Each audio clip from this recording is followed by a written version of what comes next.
Iran-Israel war is not just a shadow war anymore. It's a countdown that rest of the world cannot afford to ignore.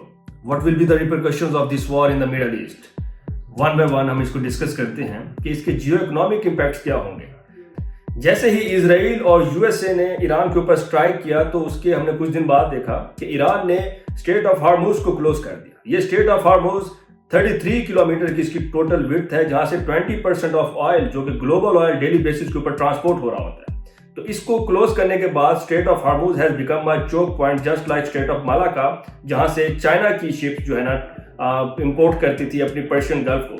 तो अब straight of Hormuz को close करने के बाद इसका impact क्या होगा, क्योंकि यहाँ से 20% ग्लोबली ऑयल ट्रांसपोर्ट होता है। तो इसका इम्पैक्ट हम देखते हैं कि जैसे 1973 में सऊदी अरेबिया की तरफ से ऑयल एम्बार्गो लगा था तो पूरी दुनिया में हमने एक इकोनॉमिक रिसेशन देखा था।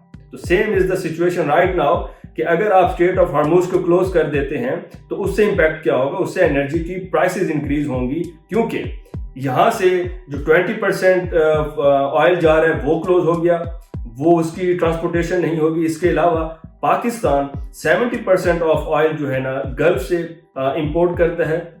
इसके अलावा इंडिया भी यूएई से, सऊदी अरेबिया से, कुवैत से, बहरीन से ऑयल लेता है, और चाइना 40% जो है इसकी भी ऑयल एनर्जी की यहाँ से ट्रांसपोर्टेशन है।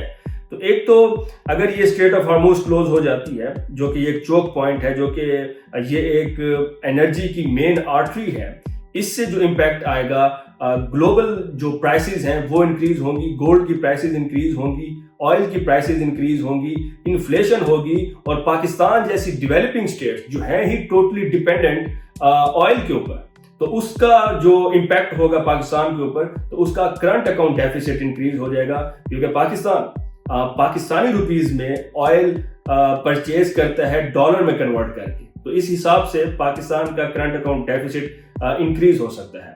इससे मजीद थ्रेट क्या हो सकता है, चाइना जो कि वर्ल्ड ऑर्डर को चेंज करना चाहता है, और उसकी जो वर्ल्ड ऑर्डर को चेंज करने की स्ट्रेटेजी है वो टोटली डिपेंडेंट है एनर्जी के ऊपर, इकोनॉमिक ग्रोथ के ऊपर, और वो जो इकोनॉमिक ग्रोथ है वो डिपेंडेंट ही ऑयल के ऊपर है। वो अगर ऑयल नहीं होगा तो उसकी इकोनॉमिक ग्रोथ जो है कि रुक सकती है। Middle east is important for China, क्योंकि चाइना वहां से ऑयल इंपोर्ट करता है, और चाइना की इकोनॉमिक ग्रोथ ही अगर रुक जाए, जो कि चाइना के लिए ये बहुत बड़ा थ्रेट होगा अगर उसकी investments one belt one road initiative पर और सी पैक के ऊपर अगर थ्रेटन होती हैं, तो ये उसकी इन्वेस्टमेंट रुक जाएगी। तो ऑयल की डिसरप्शन से कितना इफेक्ट हो सकता है, एक तो इकोनॉमिक रिसेशन आ सकता है। इकोनॉमिक रिसेशन के अलावा हमने डिस्कस किया कि पाकिस्तान के ऊपर क्या इम्पैक्ट पड़ सकता है। पाकिस्तान एक डेवलपिंग स्टेट है, और पाकिस्तान इस तरह के इकोनॉमिक रिसेशंस या इकोनॉमिक इंस्टेबिलिटी को अफोर्ड नहीं कर सकता। फिर अगर हम देखें, इंडिया भी तो ऑयल इंपोर्ट करता है मिडल ईस्ट से, तो ये अगर मिडल ईस्ट से अगर हम देखते हैं कि कोई ऑयल की या एनर्जी की डिसरप्शन होती है, तो ये एक बहुत बड़ा इसका इकोनॉमिक इम्पैक्ट होगा इन स्टेट्स के ऊपर।